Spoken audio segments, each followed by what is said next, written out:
nous assistons à un moment particulier de l'histoire, un moment unique dans l'histoire. La première fois où le germanium part du Congo. Alors, en quoi ce moment est-il unique? Il est unique d'abord par l'importance que revêt ce minerai, le germanium. Ce métalloïde rare est plus qu'un simple matériau. Il est la clé des technologies de pointe.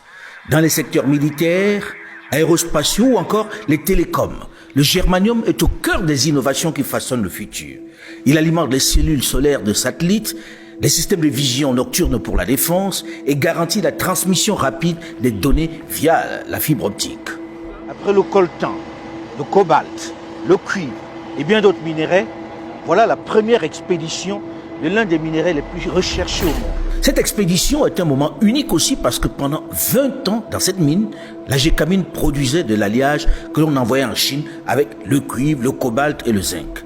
C'est là-bas qu'il faisait la séparation, ce qui diminuait considérablement les revenus.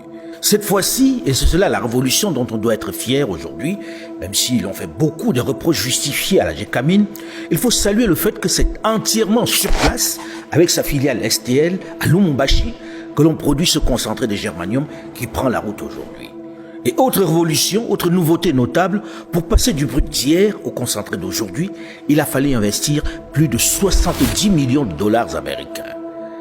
Des fonds qui, chose très rare cette fois-ci, sont venus entièrement du Congo. La Gécamine a apporté plus de 50% en fonds propres de ce montant et quelques banques locales ont apporté le reste. Chose exceptionnelle dont la Gécamine n'a pas eu recours aux prêts léonins traditionnels. Et cette transformation sur place au Congo, à Lumumbashi, multiplie aussitôt les prix par 5. On a donc un effet multiplicateur qui est de 5 fois plus. Il faut dénoncer lorsque c'est nécessaire et féliciter aussi lorsque c'est bon. Bien fait. La Gécamine sur ce coup, sous la pression de l'autorité politique du président Félix Tshisekedi, peut maintenant produire du concentré de germanium à 0,5%. Et c'est une véritable révolution à laquelle nous, d'Afo Média, avons assisté en direct parce que figurez-vous que toute la production mondiale de germanium, que l'on ne retrouve que dans 3 pays au monde, la Russie, la Chine et la Mongolie intérieure, est de 180 tonnes. Et le seul Congo démocratique va compter pour 30 tonnes. Une manne considérable lorsque l'on sait que la tonne de germanium sur le marché vaut 2 200 000 $ pour l'instant. Ce marché s'excite et risque de grimper encore parce que, en raison de la guerre industrielle entre les États-Unis et la Chine, Pékin a décidé de ne plus vendre son germanium aux États-Unis d'Amérique en réponse aux restrictions des sanctions imposées par Washington à la technologie américaine. Ceci signifie donc que le Congo démocratique fait l'objet encore une fois d'une cour assidue de grandes puissances.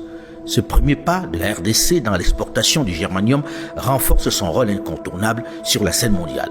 Encore une fois, le Congo est au centre des convoitises. Pour lancer les fusées, les satellites dans le monde, on a besoin de ce germanium. Pour fabriquer vos téléphones portables, vos drones que l'on utilise, on a besoin de ce germanium. Ainsi, la RDC, le cœur de l'Afrique, riche en ressources stratégiques, devient le centre névralgique où se dessine l'avenir technologique de la planète. Elle confirme son statut de pays solution. Elle l'est davantage avec ce germanium qui arrive sur le marché un peu plus transformé sur place par les Congolais eux-mêmes, à travers la centenaire Gécamine. Lorsqu'on dit que le Congo est riche, certains y voient des fantasmes. Lorsqu'on dit que le Congo c'est le pays solution, certains voient encore des discours, des slogans. Mais en réalité, est-ce que ce n'est pas un pays béni de Dieu?